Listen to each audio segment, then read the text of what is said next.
وبرکاتہ الحمد للہ رب العالمین والصلاة والسلام علی سید الانبیاء والمرسلین وعلى آلہ الطیبین الطاہرین وعلى من تبعهم بإحسان إلى يوم الدین اما بعد بسم اللہ الرحمن الرحیم وعن عبد الله بن عمرو رضي الله تعالى عنه قال قال رسول الله صلى الله تعالى عليه وسلم المسلم من سلم المسلمون من لسانه ويده والمهاجر من هجر ما نهى الله عنه هذا لفظ البخاري ولمسلم قال إن رجلا سأل النبي صلى الله تعالى عليه وسلم أي المسلمين خير قال من سلم المسلمون من لسانه ويده متفق عليه حضرت عبداللہ ابن عمرو رضی اللہ تعالیٰ عنہ فرماتے ہیں ارشاد فرمایا رسول اللہ صلی اللہ علیہ وسلم نے کامل مسلمان وہ ہے کہ جس کی زبان سے اور جس کے ہاتھ سے تمام مسلمان محفوظ رہیں، اور حقیقی مہاجر وہ ہے، کامل مہاجر وہ ہے جو ان تمام چیزوں کو چھوڑ دے جن کو اللہ تعالیٰ نے منع فرمایا ہے۔ یہ الفاظ تو بخاری شریف کے ہیں، اور مسلم شریف میں روایت اس طرح ہے کہ ایک شخص نے عرض کیا رسول اللہ صلی اللہ علیہ وسلم سے کہ حضرت مجھے یہ فرما دیں کہ مسلمانوں میں سب سے بہتر کون سا مسلمان ہے؟ آپ نے جواب میں فرمایا من سلم المسلمون من لسانی و یدہ، جس کی زبان سے اور جس کے ہاتھ سے تمام مسلمان محفوظ رہیں۔ متفق علیہ، یہ روایت دونوں کتابوں میں ہے، بخاری شریف میں بھی اور مسلم شریف میں بھی ہے۔ بخاری شریف میں یہ مختصر ہے، اور مسلم شریف نے اس میں ایک ٹکڑے کا اضافہ اس اعتبار سے کیا کہ ایک سائل نے پوچھا رسول اللہ صلی اللہ علیہ وسلم نے، اس کے جواب میں آپ نے یہ فرمایا۔ یہ راوی کبھی روایت مختصر کرتا ہے، کبھی روایت کو مکمل بیان فرماتا ہے، الفاظ تو بہرحال دونوں میں ایک جیسے ہیں۔ تو مسلم شریف میں یہ ہے کہ ایک شخص نے عرض کیا رسول اللہ صلی اللہ علیہ وسلم سے کہ مسلمانوں میں سب سے زیادہ بہتر کون سا مسلمان ہے؟ آپ نے فرمایا جس کے ہاتھ سے اور جس کی زبان سے، زبان کا لفظ پہلے فرمایا، جس کی زبان سے اور ہاتھ سے سارے مسلمان محفوظ رہیں، یہ سب سے افضل ہے۔ ایک موقع پر آپ سے پوچھا گیا کہ ای الاسلام خیر، کہ اسلام میں سب سے بہترین چیز کون سی ہے، کون سا عمل ہے؟ آپ نے فرمایا تطعم الطعام، کھانا کھلانا غربا کو، بھوکوں کو، وتقرأ السلام، اور سلام کہنا، سلام کرنا۔ ایک روایت میں ای الاعمال افضل، آپ نے فرمایا الصلاۃ لوقتہا، کہ اعمال میں سب سے افضل عمل کون ہے؟ آپ نے فرمایا نماز کو اپنے وقت پر پڑھ لینا۔ ایک روایت میں پوچھا گیا کہ افضل اعمال کون سے ہیں؟ آپ نے فرمایا الحال المرتحل۔ سوال یہ ہے کہ یہ جوابات الگ الگ کیوں ہیں؟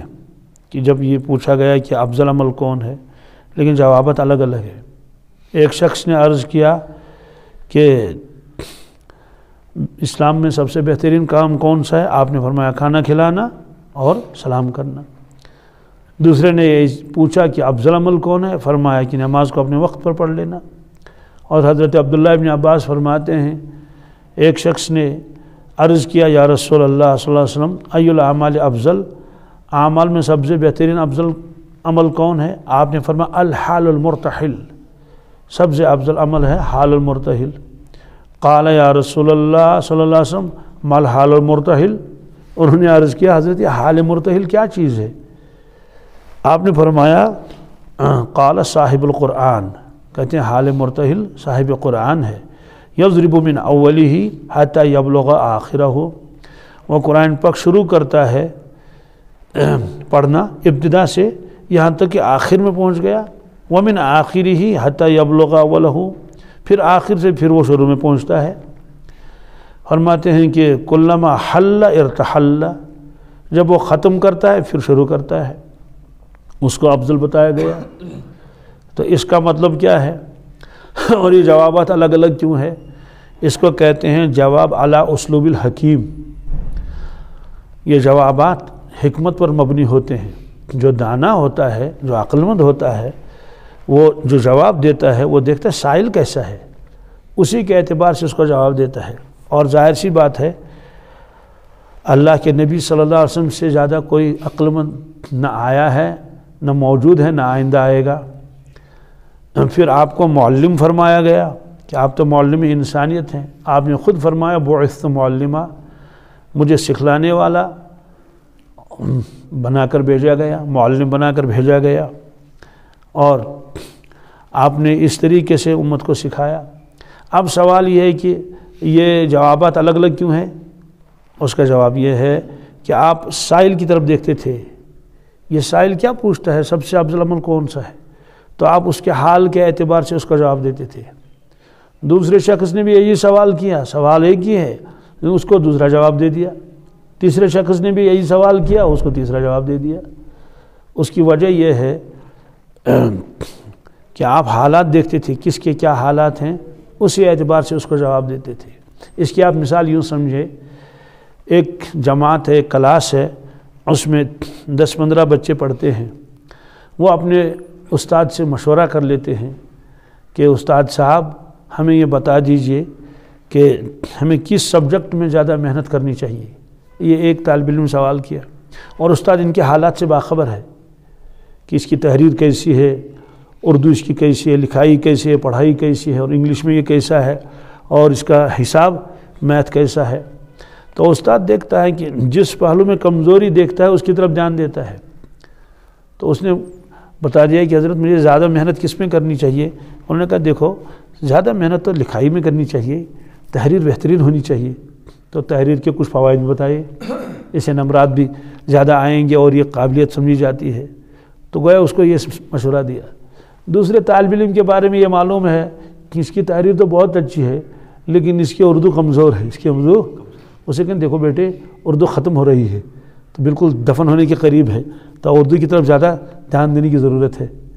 تیسرے کو دیکھا کہ حساب میں زیادہ محنت نہیں کرتا ہے، اس کے حساب میں جو نمبرات کم آتے ہیں، اسے کہا بیٹے اس وقت زمانہ حساب کا، ہر چیز میں حساب دینا پڑتا ہے، کاروباری دنیا ہے، تو اس لیے آپ جو ہے حساب کی طرف توجہ دے دیں۔ تو تیسرے کو انگلش بتایا، تیسرے کو سائنس بتایا۔ تو سوال تو ایک ہی کیا تھا نا سب نے کہ کون سا سبجیکٹ زیادہ اہم ہے، کس میں زیادہ محنت کرنی چاہیے، جوابات الگ الگ دے دیے۔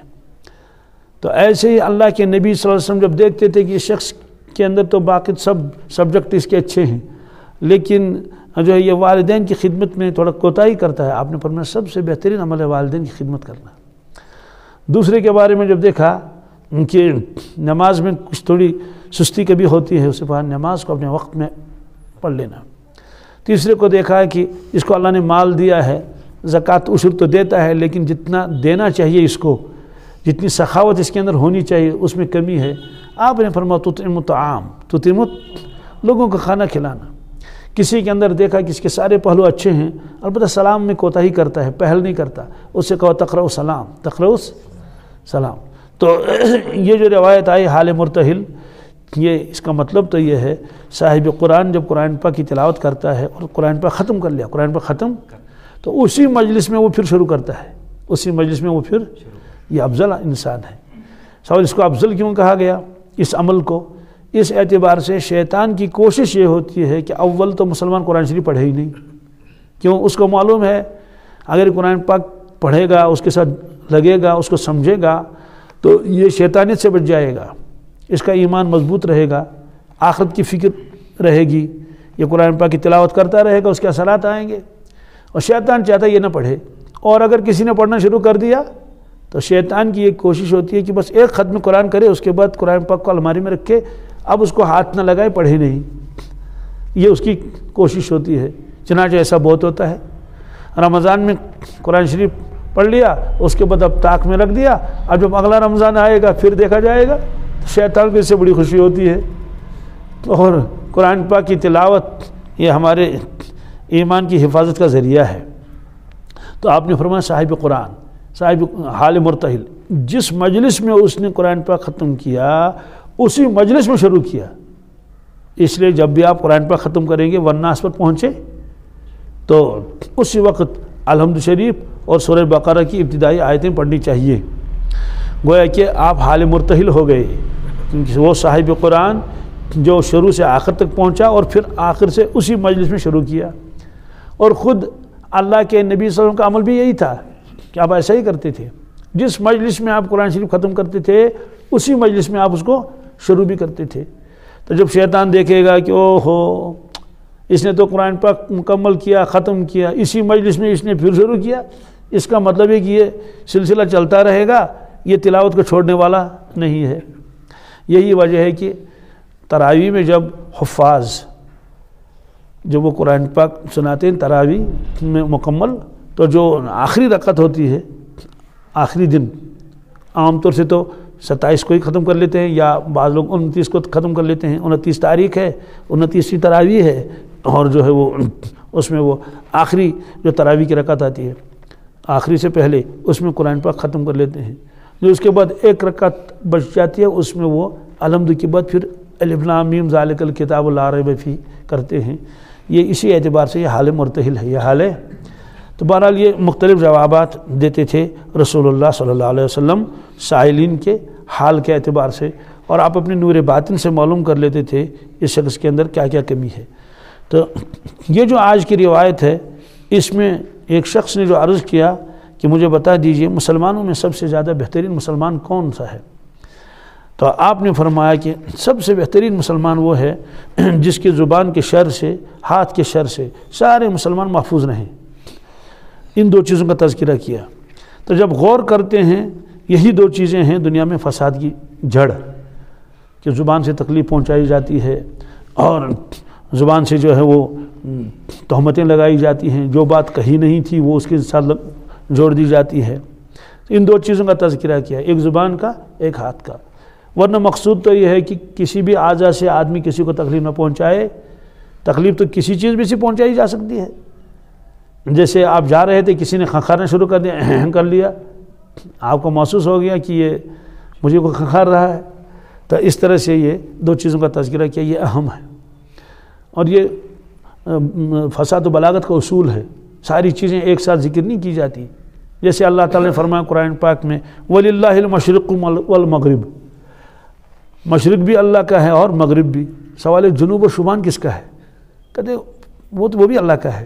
پھر مشرق مغرب کو کیوں تذکرہ کیا؟ کہتے ہیں دو بول کر سب مراد ہیں، اور انہی دو کو کیوں کیا؟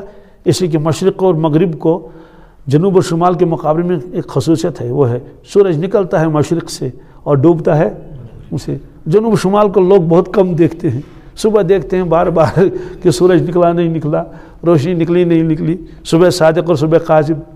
تو مشرقی کی طرف صبح کو نگاہ ہوتی ہے، اور جب سورج ڈوبتا ہے تو نگاہیں کس کی طرف لگی رہتی ہیں؟ مغرب کی طرف، کہ عصر کی بھی نماز نہیں پڑھ لی، سورج کو بار بار دیکھتا ہے۔ تو خلاصہ یہ ہے جنوب اور شمال بھی اسی کا ہے۔ جیسے اردو محاورے میں کہتے ہیں فلاں تو سیاہ و سفید کا مالک ہے، کیا اس کا مطلب ہے کہ سرخ کا مالک نہیں، تو بس سیاہ و سفید بتا دیا۔ تو اس طرح سے ان دو چیزوں کو بتایا۔ ان دو چیزوں میں سے بھی سب سے پہلے زبان کا تذکرہ کیا، کس کا؟ ہاتھ کو دوسرے نمبر پر بتایا۔ اس سے معلوم ہوا کہ سب سے زیادہ تکلیفیں پہنچتی ہے زبان سے، کس سے؟ اور ہاتھ پر تک تو نوبت آتی نہیں، بہت کم۔ اور اگر اللہ بچائے کسی وقت ہاتھ پر بھی نوبت پہنچے تو سب سے پہلے زبان چلتی ہے، کیا؟ آپس میں تو میں ہوتی ہے، اور جو ہے وہ اس طرح سے سب و شتم ہوتا ہے، گالی گلوچ ہوتی ہے۔ تو جب وہ حد سے بڑھ جاتی تو پھر آدمی ہاتھ اٹھاتا ہے۔ اسے سب سے پہلے نمبر پر بیان کیا زبان سے۔ تو زبان سے کس طرح سے تکلیف ہوتی ہے؟ لوگوں کو الزام دینا، لوگوں کی غیبتیں کرنا، جو ہے وہ تہمتیں لگا دینا اور چغلیاں کھانا، یہ سب زبان سے ہوتا ہے۔ اور پھر ہاتھ کی تکلیف ہر آدمی کو پہنچا نہیں سکتا، لیکن زبان کی تکلیف پہنچا سکتا ہے نا۔ بڑوں کو بھی اور چھوٹوں کو بھی اور جس کو بھی جس کی مرضی آئی اس کے خلاف کہہ دیا، حتیٰ کہ مردوں کو بھی پہنچائی جاتی ہے تکلیف زبان سے. کس سے؟ مردوں کے بارے میں وہ کہا وہ کہا یہ کہا. آپ نے فرمایا مردوں کی برائیاں مت کیا کرو. ممکن ان کے ارواح کو بھی تکلیف پہنچتی ہو کہ ہم نے ان کا کیا بگاڑا. اس لیے بعض مرتبہ خواب میں بھی آتے ہیں. ایک بزرگ کے بارے میں ہے، اس کو سب و شتم کوئی کرتا تھا، وہ خواب میں آیا تو اس نے کہا یار میں تو گزر چکا ہوں دنیا سے، اب بھی تم میرے پیچھے نہیں چھوڑتے ہو کہ میں تو چلا گیا دنیا سے، تم پھر بھی میری غیبتیں کرتے رہتے ہیں. وہ ایسا تھا اور ایسا تھا. اسے زبان کو پہلے بیان کیا. اور ہے یہ زبان بہت خطرناک، اور اس سے پہلے بھی آیا زبان کے نقصانات کیا کیا ہیں. اور حدیث پاک میں بھی ہے بہت سارے لوگ جہنم میں جائیں گے اور کوئی گناہ نہیں ہوگا، صرف کس کا؟ زبان کا گناہ ہوگا. تو عربی میں ایک شعر بھی ہے، جراحات السنان لہل تیام ولا یلتام ما جرح اللسان. اس کا ترجمہ ہے کہ جو زخم چھری سے لگتا ہے اور تلوار سے لگتا ہے، چاقو سے لگتا ہے، وہ چند دنوں کے بعد بھر جاتا ہے، چند دنوں کے بعد. لیکن جو زخم زبان سے لگائے جاتے ہیں وہ بھرتے نہیں. وہ بھرتے ہر وقت کو یاد آتا ہے یہ آدمی وہ فلاں آدمی ہے جس نے مجھے ایسا ایسا کہا تھا اور الزام لگایا تھا اور میرے بارے میں یہ کہا تھا.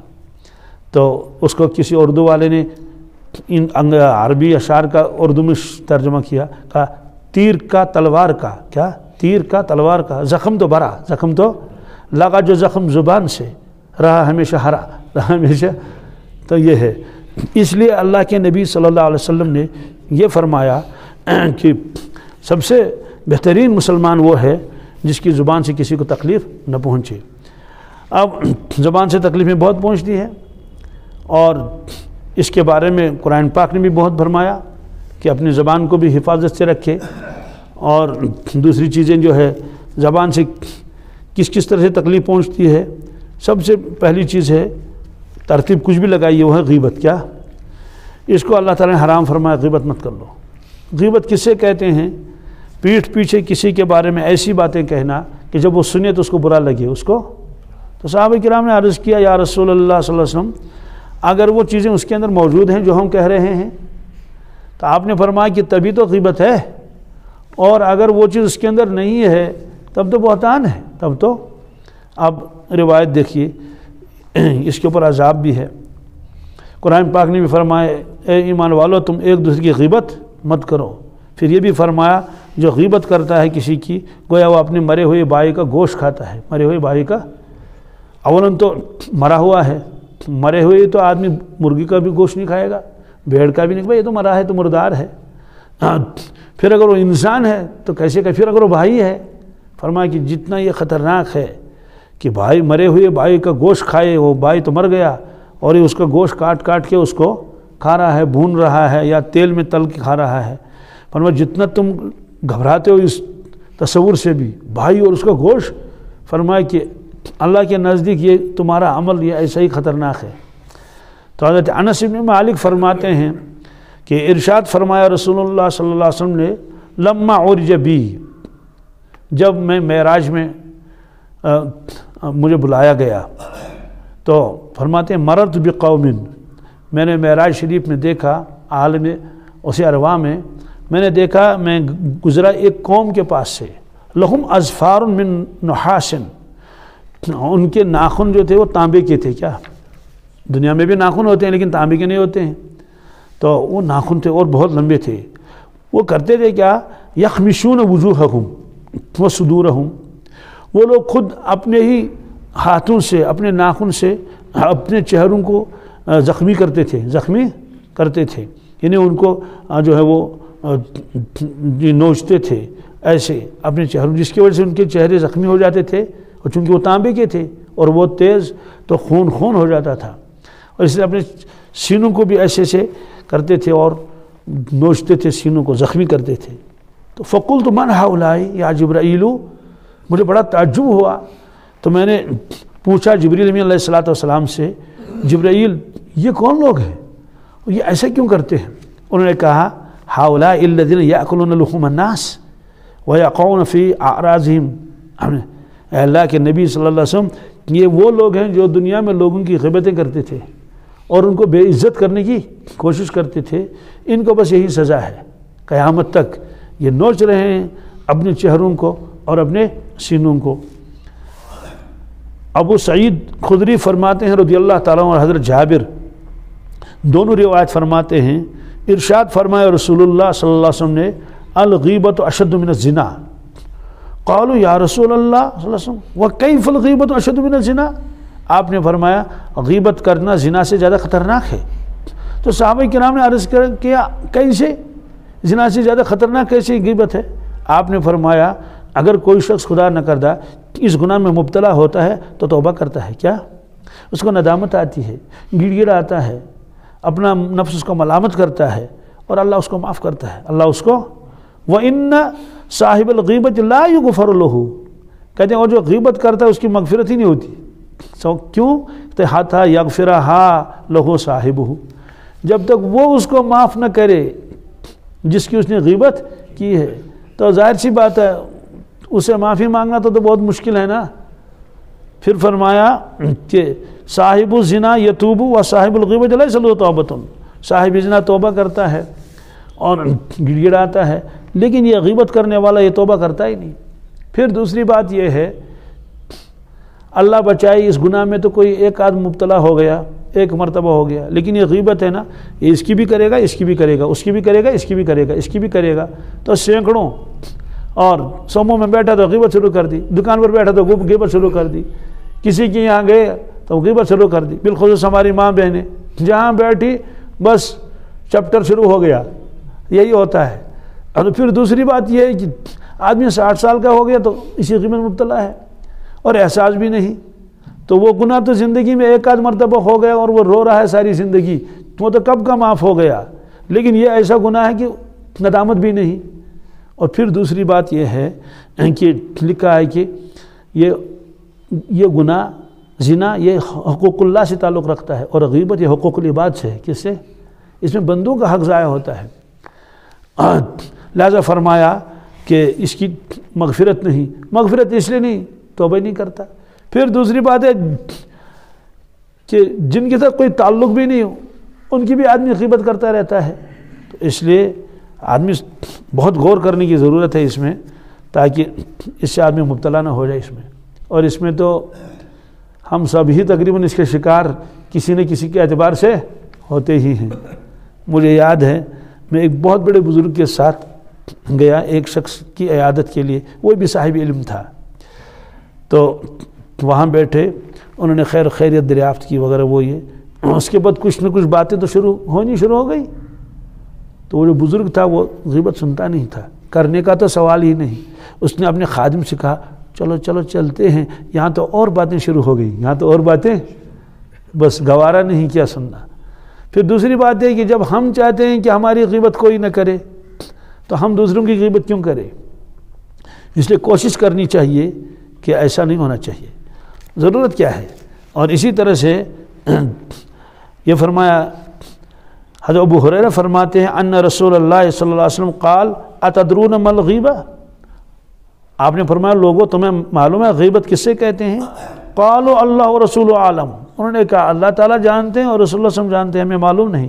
کہا ذکرک اخاک بما یکرہ، کہا تمہارا اپنا بھائی کا تذکرہ اس طرح سے کرنا اگر وہ سنے تو اس کو ناپسند ہو، اگر وہ سنے تو قیل افرأیت ان کان فی اخی ما اقول، تو ایک شخص نے عرض کیا حضرت اگر میرے بھائی میں وہ چیز ہے جو میں کہہ رہا ہوں، وہ اگر بخیل ہے میں کہتا ہوں وہ بخیل ہے، وہ اگر اور کچھ ہے تو میں وہ کہہ رہا ہوں وہ چیز اس میں ہے، آپ نے فرمایا ان کان فیہ ما تقول فقد اغتبتہ، ہاں اگر وہ چیز اس کے اندر ہے تو پھر تو آپ نے غیبت کی، وَإِن لَمْ يَكُنْ فِيهِ فَقَدْ بَهَتَّهُ، اور اگر اس کے اندر وہ چیز نہیں ہے پھر بھی آپ اس کے بارے میں یہ کہہ رہے ہیں تو آپ نے اس کے اوپر بہتان لگایا، اور یہ اس سے زیادہ خطرناک ہے۔ تو معلوم ہوا کہ زبان کے گناہوں میں سے ایک گناہ کیا ہے؟ وہ ہے غیبت۔ پھر دوسری بات یہ ہے کہ جب آدمی بڑے گناہ میں مبتلا ہوتا ہے زنا میں تو اللہ کا خوف طاری ہوتا ہے کیا، اور اس کو بہت بڑا گناہ سمجھتا ہے، اور غیبت کے بارے میں اس کو معمولی گناہ تصور کرتا ہے، حالانکہ جس اللہ نے اس کو حرام فرمایا اسی اللہ نے اس کو بھی حرام فرمایا۔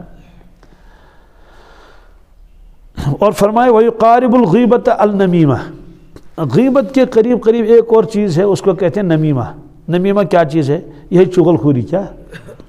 تو حضرت حذیفہ فرماتے ہیں رضی اللہ تعالیٰ عنہ، میں نے سنا رسول اللہ صلی اللہ علیہ وسلم فرماتے تھے لا يدخل الجنت قطاۃ، چغل خور جنت میں نہیں جائے گا۔ چغل خور جنت میں؟ سوال چغل خور ہے کون؟ تو چغل خور اس کو کہتے ہیں جو ایک کے پاس گیا تو ایسی بات کہہ دی، دوسرے کے پاس گیا اس کی بات کہہ دی، یہاں تک کہ دونوں کو آپس میں کیا کرا دیا؟ لڑا دیا، اور جو ان کے اندر دوستانہ تھا، جو تعلقات تھے، وہ سب ختم ہو گئے۔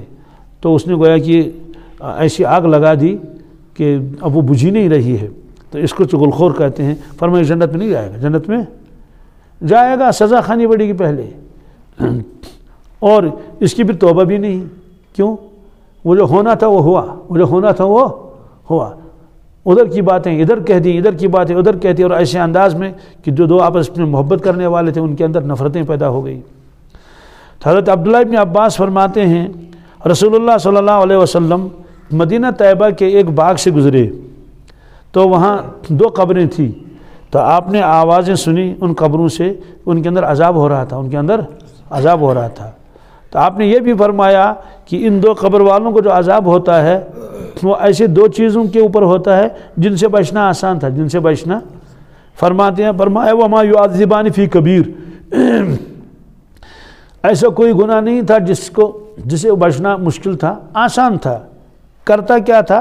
کہتے ہیں کان احدہما لا یستتر من البول، ایک شخص تو وہ تھا، اس روایت کے 2 معنی ہیں، یستتر اور یستنزہ، کیونکہ اس زمانے میں تو نقطے اور زبر بہت کم لگائے جاتے تھے، اسے دونوں معنی ہیں۔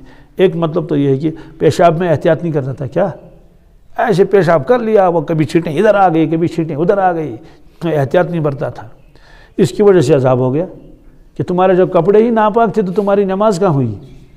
دوسرا مطلب یہ کہ جب وہ پیشاب کرتا تھا لا یستتر، پردے کا اہتمام نہیں کرتا تھا، جہاں گیا اور کھڑا ہو گیا بس کرنا شروع کر دیا، راستوں پر شروع کر دیا، ادھر شروع کر دیا، تو چونکہ یہ بے حیائی ہے، پردہ کا اہتمام نہیں کرتا تھا، تو ایک کو اس کے اوپر عذاب ہو رہا تھا قبر میں۔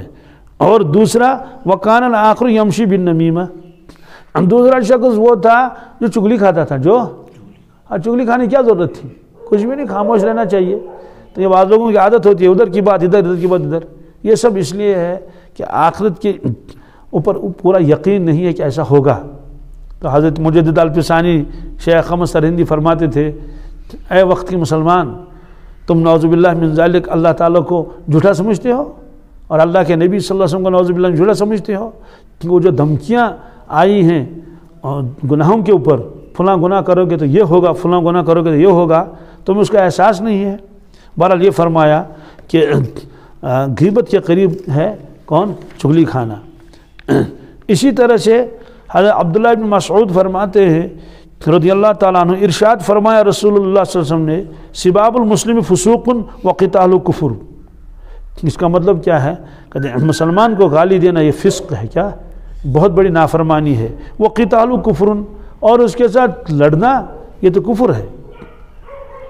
اور حضرت ابو ذر فرماتے ہیں میں نے سنا رسول اللہ صلی اللہ علیہ وسلم فرماتے تھے لا یرمی رجل رجلا بالفسوق، کوئی انسان دوسرے انسان کو فاسق نہ کہے، فاسق، ولا یرمی بالکفر، کوئی دوسرے کو کافر نہ کہے، الا ارتدت علیہ، فرماتے ہیں کہ ورنہ کیا ہوگا کہ جس صاحب کو وہ کہہ رہا ہے کہ تو فاسق ہے وہ فاسق نہیں، جس کو کافر کہا وہ کافر نہیں، پھر ہوگا کیا؟ اِلَّمْ يَكُنْ صَاحِبُ كَذَلِكَ، تو وہ فسق اور کفر وہ واپس لوٹتا ہے اسی کی طرف، کس کی طرف؟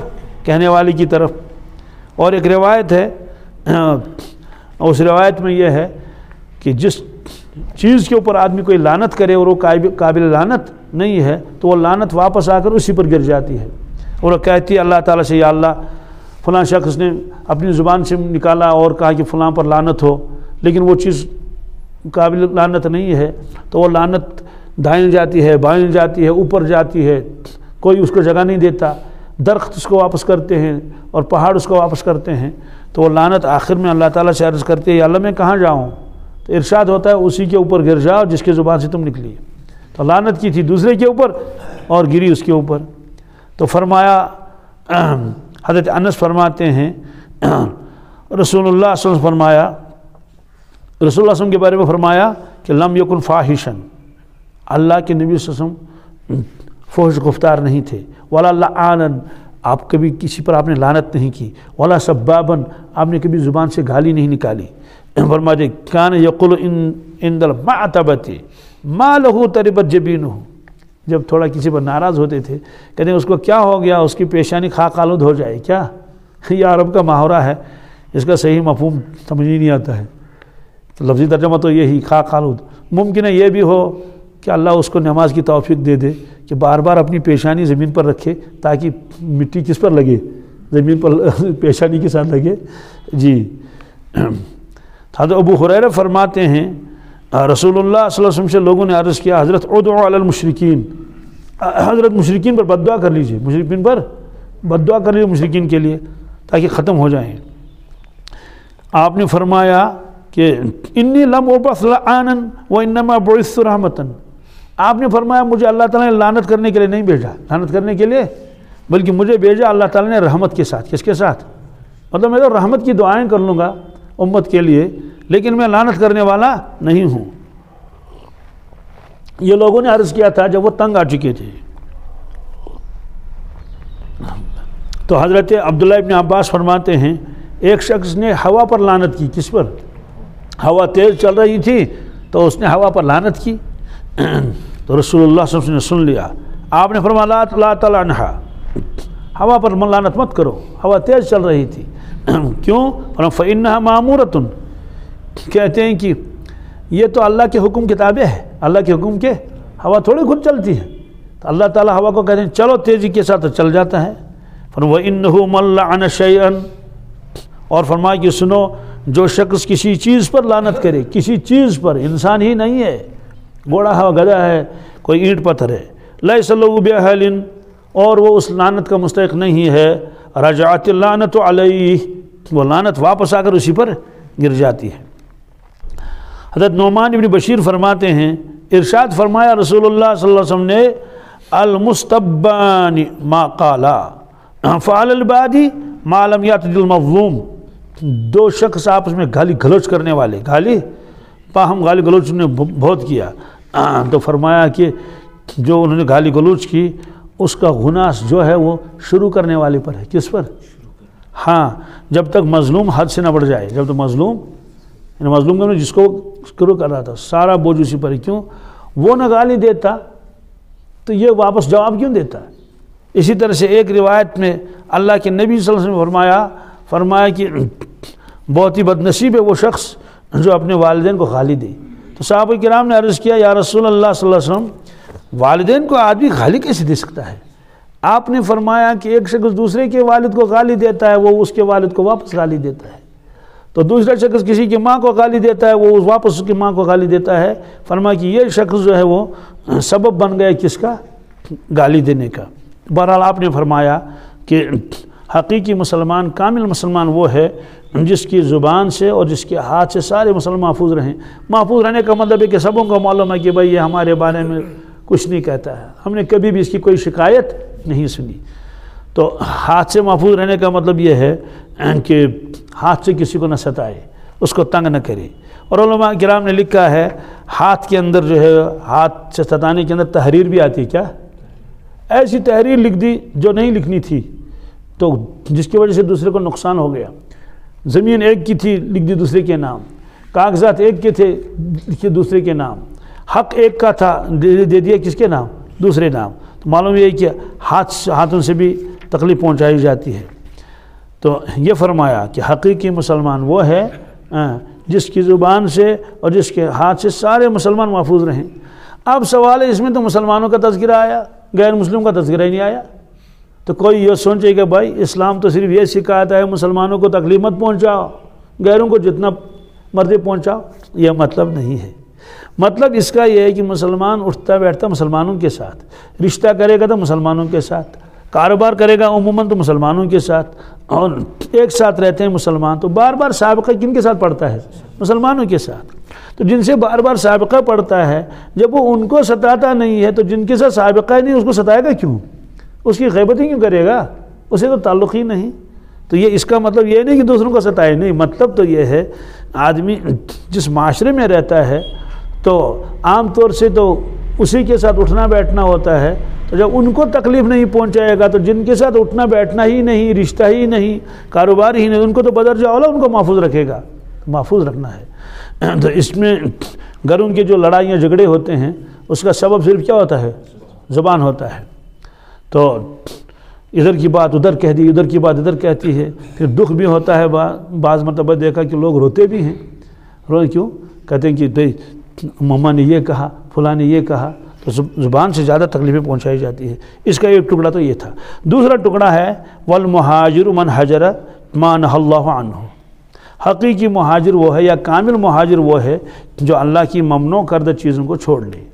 سوال یہ مہاجر کس کو کہتے ہیں؟ مہاجر کہتے ہیں ہجرت کرنے والے کو۔ ہجرت کس سے کہتے ہیں؟ ہجرت کا مطلب یہ ہے دین کی خاطر اپنے وطن کو چھوڑ کر دوسری جگہ جانا۔ جیسے مکہ شریف کے لوگ جب وہ تنگ آ چکے، مکہ شریف میں لوگوں نے ستایا، نماز پڑھنے نہیں دیتے تھے، ان کی پٹائی کرتے تھے، مارتے تھے، تو وہ حبشہ چلے گئے۔ کہاں؟ تو یہ انہوں نے پہلی ہجرت کی حبشہ۔ اور پھر اس کے بعد خود اللہ کے نبی صلی اللہ علیہ وسلم اور صحابہ یہ مکہ شریف کو چھوڑ کر مدینہ طیبہ گئے۔ ذکر نہ کریں، ہم سبق سنیں بس۔ تو مکہ شریف کو چھوڑ کر مدینہ طیبہ گئے، یہ ہجرت ہے۔ کیا ہے؟ اور جب تک مکہ شریف فتح نہیں ہوا تھا اس وقت تک ہجرت جو تھی یہ فرض تھی۔ کیا تھی؟ قرآن پاک میں اس کا تذکرہ ہے۔ تو ان مہاجرین کے فضائل بھی بہت ہیں، بہت فضیلتیں ہیں۔ والسابقون الاولین من المہاجرین والانصار۔ تو اور جو کوئی ہجرت نہیں کرتا، اسلام قبول کر لیا تھا اس نے، اس کا ایمان قبول ہی نہیں، اس کا ایمان، اس کے لیے جہنم کی وعید ہے۔ اس کی وجہ کیا تھی؟ اس کی وجہ یہ تھی اللہ کے نبی چاہتے تھے کہ سارے مسلمان ایک جگہ جمع ہو جائیں تاکہ ان کو ہم سکھائیں، سمجھائیں اور دین پر چلنا آسان ہو جائے اور ایک ساتھ ایک ماحول بن جائے۔ تو لہذا جو کہیں تھا اس کو فوراً پہنچو، تو مدینہ طیبہ۔ اور جو اپنے شہر میں رہے گا تو اس کو تعلیم کون بتائے گا؟